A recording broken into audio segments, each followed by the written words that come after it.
नमो तस्स भगवतो अरहतो सम्मा संबुद्धस्स।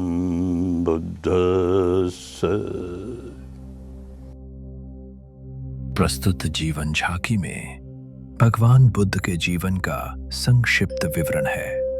भगवान बुद्ध और उनकी शिक्षा को लेकर अपने देश में बहुत सी भ्रांतियां रही हैं। उनके निराकरण हेतु सही तथ्यों का प्रकटीकरण होना आवश्यक है। उनकी खोज का एकमात्र उद्देश्य इस सच्चाई को प्रकाशित करना था कि प्राणी मात्र के दुखों का सही कारण क्या है और उसके निवारण का सही उपाय क्या है। इसी के लिए उन्होंने विपश्यना की आशु फलदायी विद्या खोज निकाली।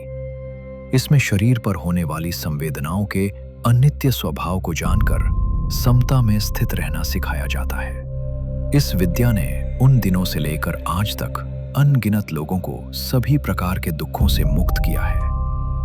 विपश्यना के अभ्यास से मनुष्य का स्वभाव बदलने लगता है। द्वेष दुर्भाव दूर होते हैं, स्नेह सद्भाव बढ़ता है, मैत्री करुणा से मानस भर उठता है, जीवन में सुख शांति समा जाती है, मानव जीवन सफल हो जाता है। ऐसे अनेक उदाहरण इस झांकी में सामने आते हैं। यही इस दुखियारे विश्व के लिए भगवान बुद्ध की अनमोल विरासत है।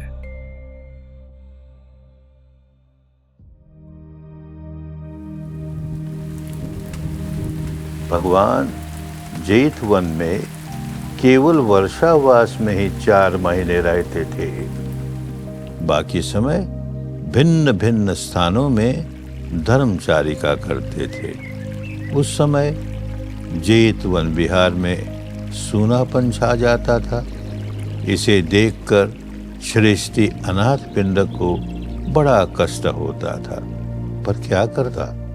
वह चाहता था कि जब भगवान चारिका पर निकले तब जेठ वन में उनका कोई चित्र या मूर्ति स्थापित कर दी जाए, ताकि उनकी अनुपस्थिति में भक्त लोग उनकी पूजा अर्चना करने आते रहें। इस प्रकार यहाँ भीड़ बनी रहे। उसने आनंद के जरिए अपनी मंशा भगवान तक पहुंचाई, परंतु भगवान ने इसे स्वीकार नहीं किया। ठीक ही तो है, मूर्ति या चित्र के मंदिरों की स्थापना होगी तब लोग केवल नमस्कार करने और प्रार्थना करने के लिए ही आएंगे। वे विकारों से मुक्त होने के विपश्यना विद्या भूल जाएंगे। उन्होंने कहा, अगर तुम्हें यहाँ कोई प्रतीक ही खड़ा करना है तो बोध गया से बोधि वृक्ष के बीज लाकर यहाँ बो दो। इससे वृक्ष खड़ा होगा, उसके नीचे बैठकर लोग विपश्यना का अभ्यास करेंगे और धर्म में पकेंगे। बोधि वृक्ष का जो बीज आनंद वहां ले आया और उससे जो वृक्ष खड़ा हुआ वह आनंद बोधि के नाम से प्रसिद्ध हुआ। आज 2600 वर्ष के बाद भी वह पावन वृक्ष जीवित है। भगवान श्रावस्ती में घर घर भिक्षाटन करते हुए अज्ञिक भारद्वाज के घर के समीप पहुंचे। तब उन्हें देखकर वह चीख उठा, रुक रे मुंडक, वहीं रुक। उसे डर था कि उसके पवित्र अग्नि हवन में किसी श्रमण की अपवित्र छाया न पड़े। उसने भगवान को वृषल कहकर जुत्काला। वृषल उसे कहते हैं जो शूद्रों से भी शूद्र हो। इस पर भगवान ने उससे पूछ लिया, क्या तुम जानते हो कि वृषल कौन होता है? नहीं कहने पर भगवान ने वृषल की व्याख्या की। कोई व्यक्ति जन्म से न वृषल होता है और न ही ब्राह्मण। कर्म से ही वृषल होता है, कर्म से ही ब्राह्मण होता है। चंडाल पुत्र सोपाक मातंग होते हुए भी विपश्यना धर्म में आगे बढ़ गया और मृत्यु होने पर जब ब्रह्मलोक गया तब उसकी जाति उसे नहीं रोक सकी। इसी प्रकार एक वेद पाठी ब्राह्मण पाप कर्म करता है, तब अधोगति से उसकी जाति उसे नहीं बचा सकती। भगवान की ये वाणी सुनकर अज्ञक भगवान का शरणागत उपासक हो गया, उसका भाग्य जागा। देवदत्त ने सिद्धियों का प्रदर्शन कर राजकुमार अजातशत्रु को अपने वश में कर लिया। उसका मुख्य उद्देश्य था भगवान की हत्या करवाकर स्वयं विशाल भिक्षु संघ का गणाचार्य बने। परंतु राजा बिंबिसार जीवित रहते यह संभव नहीं था। वह भगवान का अटल भक्त था, अतः उसने अजातशत्रु को पिता की हत्या करने के लिए उकसाया। अजातशत्रु ने हत्या का प्रयत्न किया पर असफल रहा। तदनंतर बिंबिसार ने वात्सल्य भाव से प्रेरित होकर अजातशत्रु को राजगद्दी देकर स्वयं अवकाश ग्रहण कर लिया। देवदत्त की कुमंत्रणा के कारण उसने पिता बिंबिसार को कारावास में डाल दिया और उसे निराहार रखकर खत्म कर देने की योजना बनाई। पति को भूखों मरने से बचाने के लिए अजातशत्रु की माता ने बहुत प्रयत्न किए पर असफल रही। बिंबिसार विपश्य साधक था। विपश्यना करता हुआ संक्रमण करने लगा, यूं भूख की यंत्रणा का सामना करने लगा। अजातशत्रु को यह भी नहीं सुहाया। उसने राज्य के नाई द्वारा उसकी पगथली चीर कर उसमें नमक भरवाया, जिससे वो चल भी न सके। इस पीड़ा में भी उसके मन में अपने पुत्र के प्रति रंच मात्र भी द्वेष नहीं जागा, मैत्री ही जागी। बिंबिसार सचमुच दृढ़ विपश्ची सतपुरुष था। इसी कारण मरणांतक असह्य पीड़ा में भी उसका चित्त अविचल रहा। देवदत्त अजातशत्रु से मिलकर बुद्ध की हत्या के लिए एक षड्यंत्र रचा। कुछ पेशेवर हत्यारों द्वारा बुद्ध की हत्या करने की योजना बनाई, लेकिन भगवान उससे बच निकले। हत्यारे भी बचा लिए गए। देवदत्त की योजना असफल हुई। देवदत्त ने भगवान बुद्ध की हत्या करने के लिए अनेक प्रयत्न किए पर सफल नहीं हुआ। हस्तिशाला में नालागिरी नाम का एक प्रमत्त और बलशाली हाथी था। जब बुद्ध शहर में भिक्षाटन के लिए निकले, तब देवदत्त ने उस सड़क पर क्रुद्ध नालागिरी को छुड़वाया।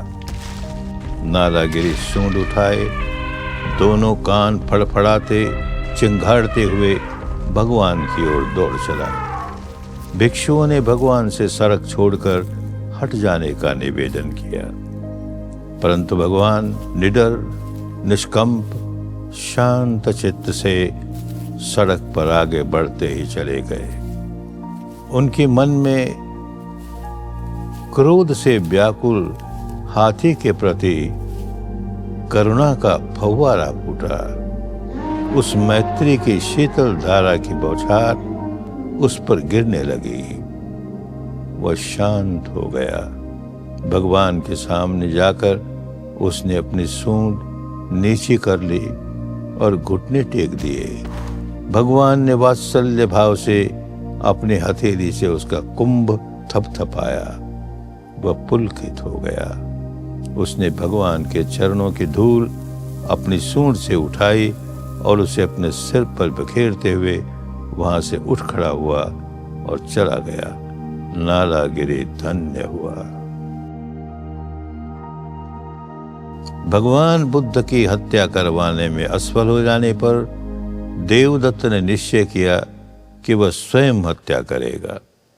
भगवान जब गृद्धकूट पर्वत पर जाते, तब सीढ़ियां चढ़ते हुए मध्य मार्ग में कुछ देर विश्राम करते थे। देवदत्त ने ऐसे समय उन पर ऊपर से एक बड़ा शिलाखंड गिराया।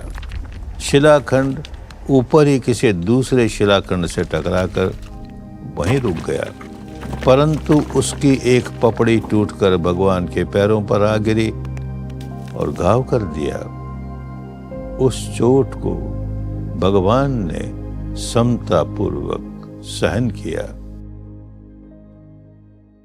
पिता की हत्या के कारण अजात शत्रु सदा व्याकुल रहता था। एक बार वह जीवक के साथ उसके आम्रवन में विहार कर रहे भगवान से मिलने गया। वहां 1250 भिक्षुओं के साथ भगवान ध्यान कर रहे थे। आम्रवन पहुंचने के पहले उसे घबराहट होने लगी कि कहीं उसे जाल में तो नहीं फंसाया जा रहा। इतनी बड़ी संख्या में लोग बैठे हों और उनके खांसने खंखारने तक की आवाज तक नहीं। जीवक ने उसे विश्वास दिलाया और जब वह भगवान के समीप पहुंचा तब इतने लोगों को देख चकित रह गया। भगवान ने उसे उपदेश दिया जिससे उसे बहुत शांति मिली। वह भगवान का भक्त बन गया। बंधुल मल्ल और राजकुमार प्रसेनजित तक्षशिला में शिक्षा पाते समय सहपाठी थे, मित्र थे। अतः राजकुमार प्रसेनजित जब कौशल नरेश हो गया तब उसने बंधुल को सेनाध्यक्ष बनाया। उसने अपनी जिम्मेदारी बहुत अच्छी तरह निभाई, लेकिन कुछ लोगों को उससे ईर्ष्या हुई। उन्होंने राजा के मन को यह कहकर दूषित कर दिया कि सेनापति बंधुल अपने बलवान पुत्रों और सेना के मदद से तुम्हारी राजगद्दी हथियाना चाहता है। इस झूठी सूचना से प्रसेनजित घबरा उठा और कोई षड्यंत्र रच करके बंधुल को उसके सभी पुत्रों सहित मरवा दिया। उसी दिन बंधुल की पत्नी मल्लिका ने भिक्षुओं को भोजन पर आमंत्रित कर रखा था। भिक्षु पधारे। उसने भोजन परोसना शुरू किया था कि अचानक दासी के हाथ से भोजन का एक पात्र गिरा और टूट गया। प्रधान भिक्षु ने कहा कि इस बर्तन के टूटने से चिंतित नहीं होना। मल्लिका ने उत्तर दिया, बनते मैं क्या चिंतित होती। अभी अभी सूचना मिली है कि राजा ने षड्यंत्र रच करके मेरे पति और सभी पुत्रों की हत्या करवा दी है। अब उनमें से कोई न बचा। मल्लिका भगवान की प्रमुख शिष्या थी, विपश्यना की प्रज्ञा में पकी हुई थी। इतने बड़े आघात से भी उसका चित्त विचलित नहीं हुआ। धन्य सहनशीलता, धन्य समता, धन्य विपश्यना। कौशल नरेश प्रसेनजित लगभग 80 वर्ष का हो चुका था। भगवान की भी यही उम्र थी। एक बार जब वह भगवान से मिला तब अत्यंत श्रद्धापूर्वक उनके पैर दबाने लगा और चूमने लगा। भगवान ने पूछा, ऐसा क्यों करते हो? तब उसने कहा, भगवान धर्म समन्वित है। धर्म समन्वित होने की और भी कई बातें कही और उनकी प्रदक्षिणा करके चला गया। शाक्य और कोलीय अपने को उच्च और प्रसेनजित को नीची जाति का मानते थे। प्रसेनजित अपनी जाति सुधारने के लिए शाक्य राजकुमारी से विवाह करना चाहा तो उन्हें स्वीकार नहीं था, परंतु उसे नाराज भी नहीं कर सकते थे। अतः छल से उन्होंने दासी पुत्री वासव खत्तिया को राजकुमारी घोषित कर उससे विवाह कर दिया। वासव खत्तिया से विरूढ़म नाम का पुत्र पैदा हुआ। बड़ा होने पर जब उसे वासव खत्तिया के बारे में सच्चाई का पता तब वह क्रोध से आग बबूला हो गया। पर सेनजित के बाद जब उसने राजगद्दी संभाली तब बदला लेने के लिए शाक्यों पर हमला बोल दिया। यह विषैला जातिवाद ही था जिससे शाक्यों का विनाश हुआ। एक बार भगवान जब वैशाली गए तब वैशाली के लिच्छवियों ने उनसे गणराज्य की स्वतंत्रता और सुरक्षा पर प्रश्न पूछे। भगवान ने गणतंत्र की सुरक्षा के लिए जो 7 उत्तर दिए वो किसी भी गणतंत्र की सुरक्षा के लिए सदैव अपरिहार्य है। अम्बपाली भगवान की ओर आकर्षित होकर गणिका के पेशे से दूर हट गई और भगवान के प्रति अत्यंत श्रद्धालु हो गई। जब उसने सुना कि भगवान उसके आम्रवन में रुके हैं तब वो उनसे मिली और अगले दिन के भोजन के लिए उनकी स्वीकृति ले ली। लौटते हुए उसे लिच्छवी राजकुमार मिले। वे भी भगवान को भोजन के लिए आमंत्रित करने जा रहे थे, लेकिन अम्बपाली भगवान को आमंत्रित कर चुकी थी। उन्होंने उस भोजन दान के आमंत्रण को लौटाकर उन्हें देने के लिए अम्बपाली को 1,00,000 मुद्राएं देने का प्रस्ताव किया, पर वह कैसे मानती। सारिपुत्र 84 वर्ष के हो गए थे। परिनिर्वाण के लिए केवल 1 सप्ताह शेष रह गया था। उन्होंने देखा कि 100 वर्षीय उनकी मां ने अभी तक भगवान की शिक्षा को स्वीकार नहीं किया है। वे अपनी मां के यहाँ गए और जिस कक्ष में उनका जन्म हुआ था उसमें बैठकर ध्यान करने लगे। रात होने पर माता ने देखा कि उस कमरे में बहुत प्रकाश फैल गया है। तब उसने इसका कारण पूछा। सारिपुत्र ने बताया कि यहाँ चारों दिशाओं के द्वारपाल राजा आए थे। देवराज इंद्र सहित देवलोक के देवता और ब्रह्मलोक के ब्रह्मा आए थे। वे सब अरहंत के अंतिम दर्शन करने आए थे। मां ये सुनकर हर्ष विभोर हुई। मेरा पुत्र इतना रिद्धिशाली है और समृद्धिशाली है, तब इसका आचार्य कितना महान होगा। उसका शरीर पुलक रोमांच से भर गया। विपश्यना का अनित्य बोध जा गया। वह श्रोतापन्न हुई। सारिपुत्र ने अपनी माता की अतुलनीय सेवा की। सिद्धार्थ के सम्यक संबुद्ध बन जाने से परिवार के सभी लोग प्रसन्न हुए, कल्याण लाभी हुए, परंतु उसके ससुराल के लोग उसके विरोधी बने रहे। उनमें से एक था सिद्धार्थ का फुफेरा भाई तिस्स। जब बहुत उम्र बढ़ गई तब उसने देखा कि इतनी बड़ी संख्या में लोग बुद्ध के बताए मार्ग पर चलते हैं, क्यों न मैं भी चलकर देखूं। वह प्रव्रजित हुआ, लेकिन उसका अहंकार नहीं छूटा। भगवान ने उसे समझाया और विपश्यना में लगाया। जब वे वैशाली में विहार कर रहे थे तब उन्होंने भिक्षुओं को कहा कि आज से 4 महीने पश्चात वे परिनिर्वाण प्राप्त करेंगे। यह सुनकर भिक्षुओं को त्रास हुआ। जो अभी पके नहीं थे वे भगवान के पास बैठकर आंसू बहाने लगे। कुछ ने सदा की भांति भगवान को गंधमालाएं अर्पित की, परंतु भिक्षु तिस्स ने सोचा कि भगवान परिनिवृत्त होने जा रहे हैं। उनके जीवित रहते ही मुझे अरहत्व प्राप्त करना चाहिए। यह सोचकर वह अकेला एकांत में बैठकर विपश्यना के अभ्यास में लग गया। भगवान ने उसे साधुकार दिया और भिक्षुओं से कहा कि इस माला गंध से मेरी पूजा नहीं होती। धर्म के प्रतिपादन से ही मेरी पूजा होती है। 80 वर्ष की अवस्था होने पर मार ने उन्हें याद दिलाया कि आपने मुझे कहा था, जब आपके भिक्षु और भिक्षुणियां, गृहस्थ पुरुष और नारियां धर्म सिखाने योग्य हो जाएंगे, तब आप महापरिनिर्वाण ले लेंगे।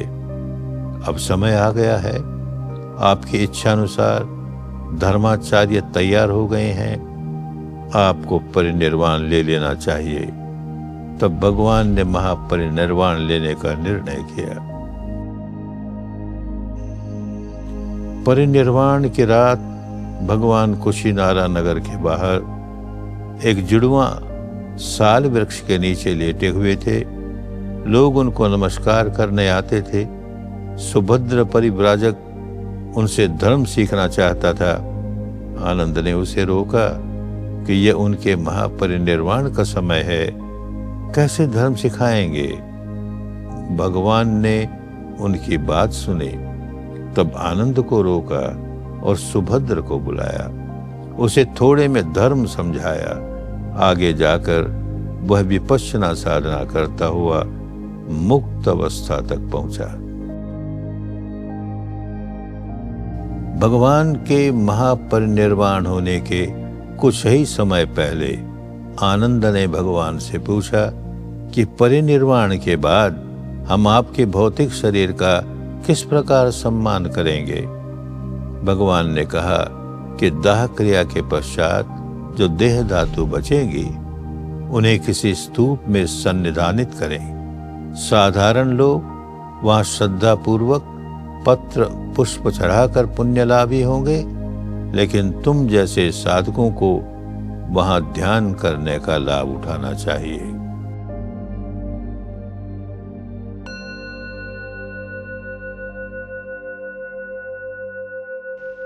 वैधम्मा संखार अपमादेन संपादेथ।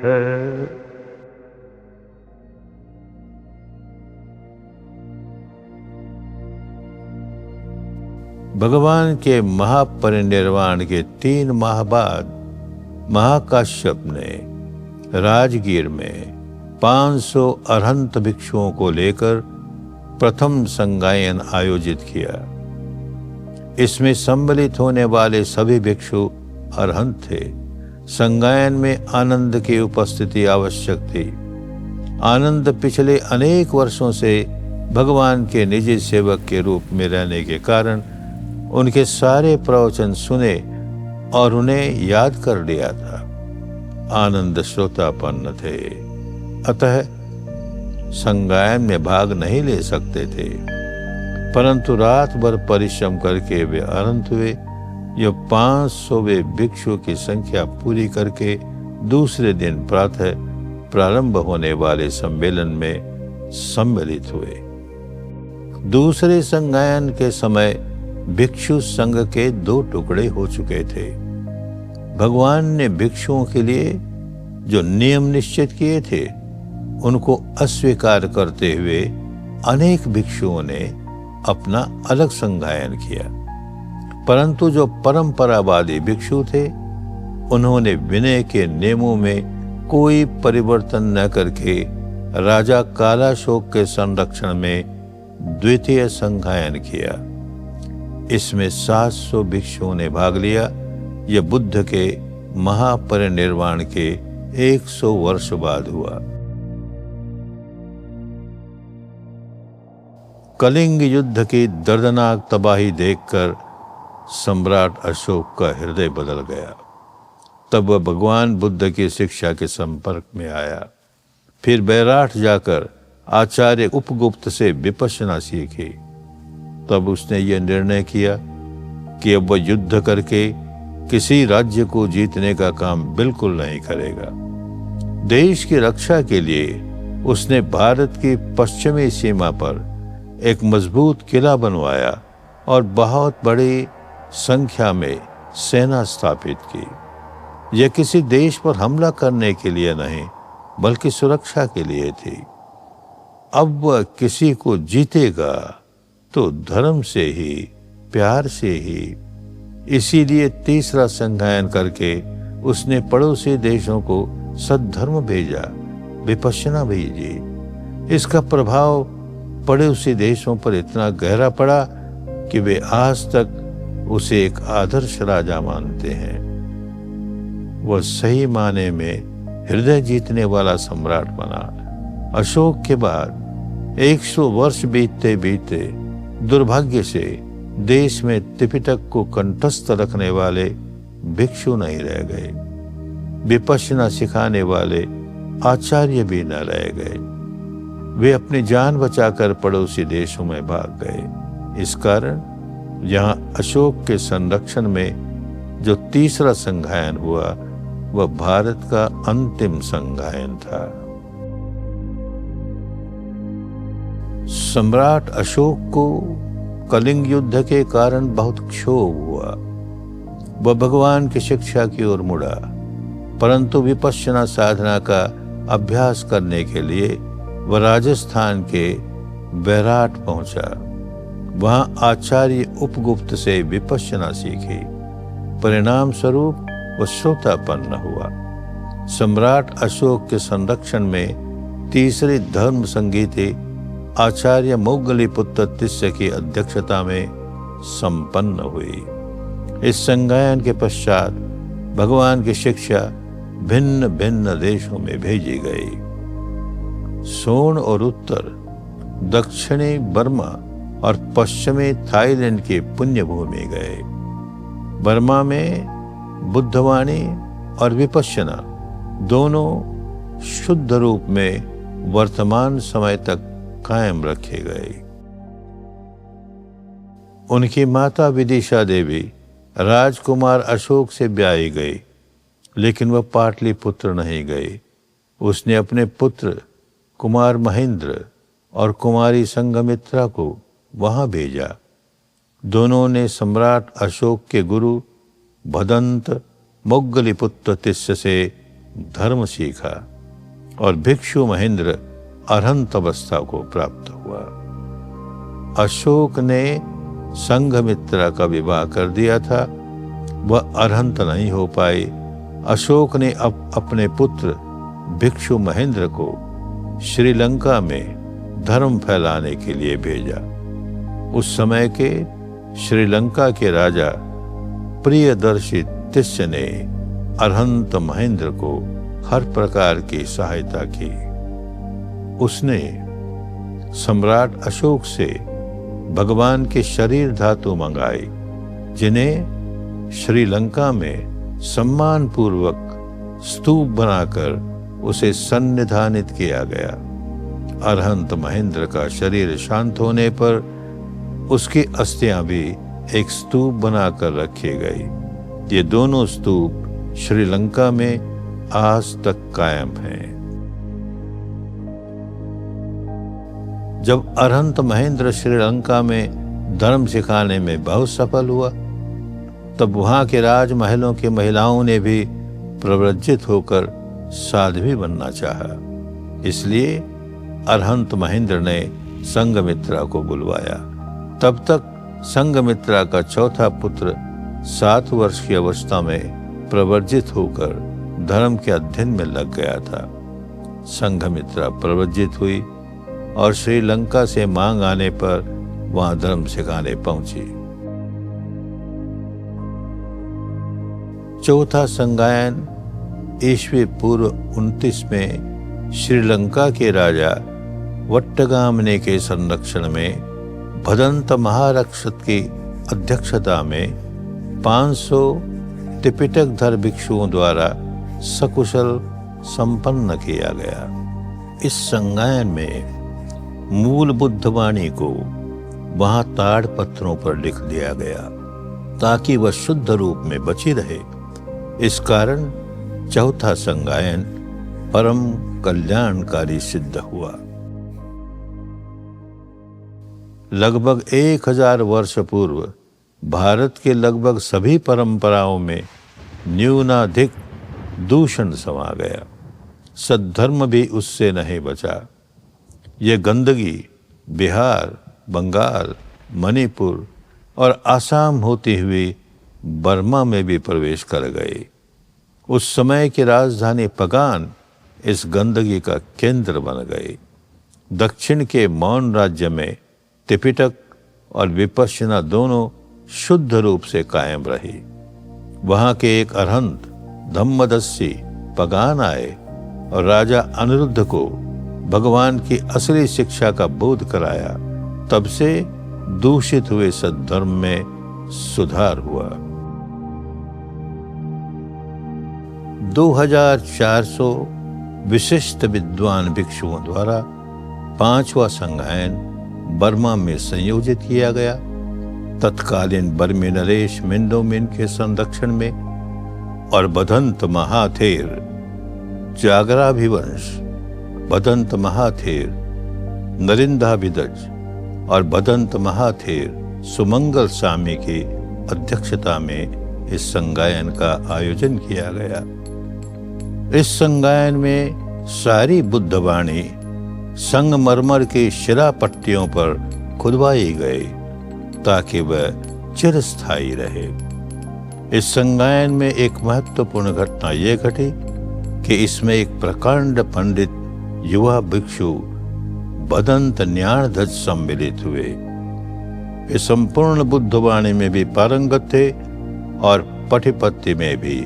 आगे जाकर वे भिक्षु लेडी सियाडो के नाम से विख्यात हुए।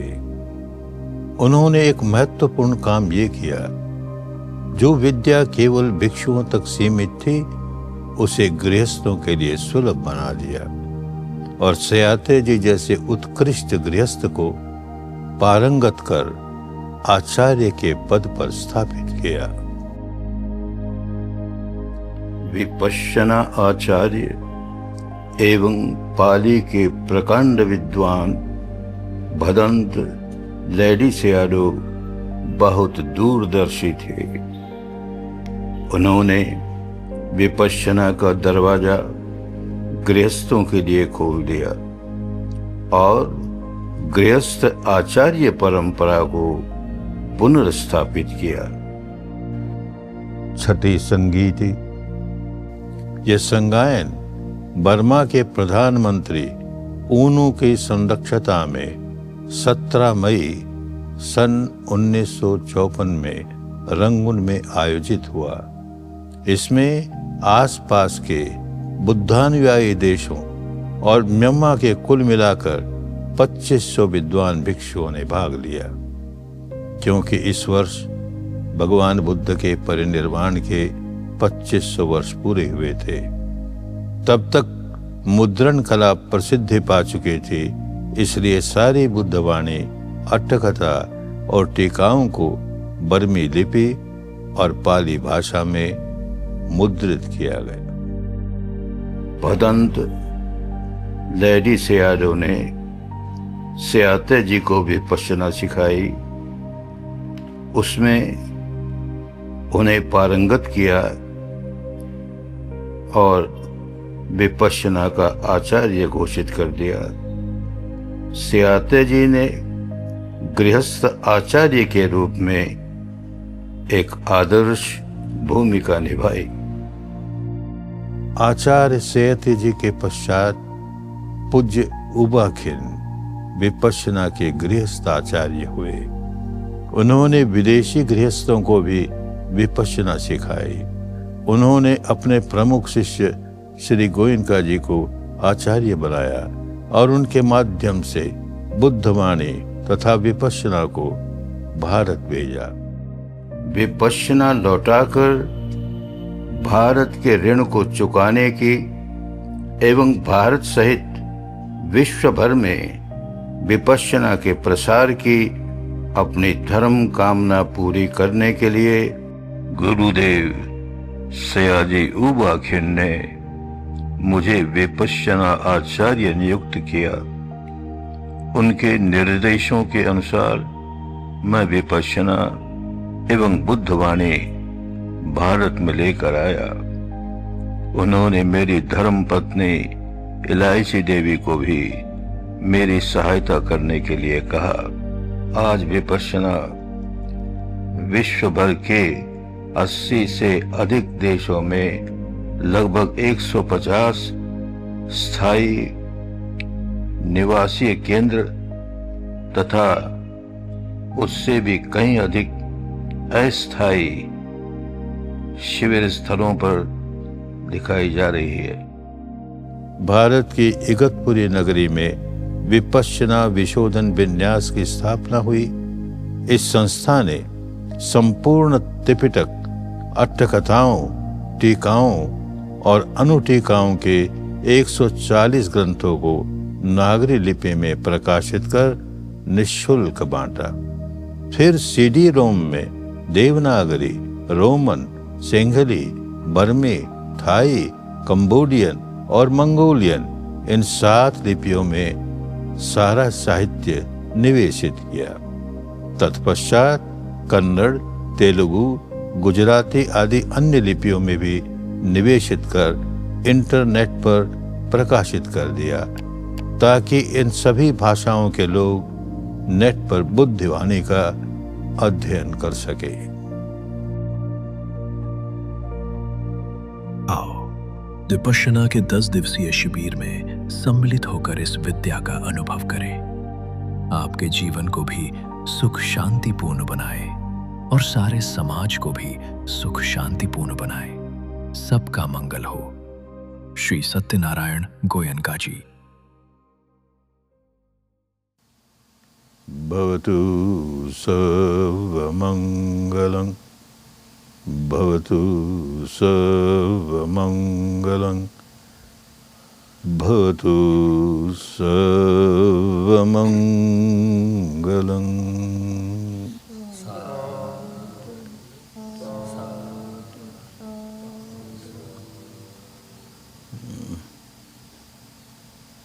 सुखी हो, सुखी हो, सुखी हो।